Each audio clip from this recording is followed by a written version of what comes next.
কখন থেকে দাঁড়িয়ে আছি নামে এত বড় রাস্তা একটা গাড়ির পাত্তাই নেই। এসব ভাল লাগে না।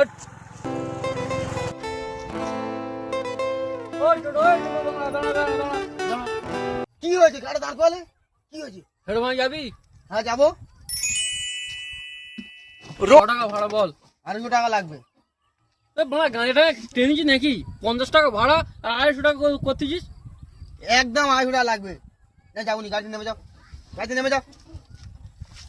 50 টাকা সবাই যাচ্ছে আর তোর 250 টাকা কেন দিতে হবে বল? 250 টাকা লাগবে। কারণটা বলতে হবে। তোরা কি মনে করিস? হ্যাঁ দাদা বস, দাও বস। ভাড়া কত বললেন না তো? 50 টাকা দাদা বস। তুই আবার তুই এই আবার কিন্তু খুব খারাপ করতেছিস। তুই আমার বেলায় বলতে 250 আর এই বেলা 50 টাকা। এই তুই কি মনে হচ্ছিস? তুমি কি বলছো? হেড ওটা দাঁড়াও, ওটা একটা সম্মান নেই। ইনি কি বলেছে? হ্যাঁ দাদা যাবে, সম্মান নেই না। আমার কথা গাড়িগুলো আমি দেখে নিলুম। হ্যাঁ তোর মধ্যে গাড়িগুলো তোমার একটুর জন্য এতক্ষণ দিয়ে ছিলাম আর কি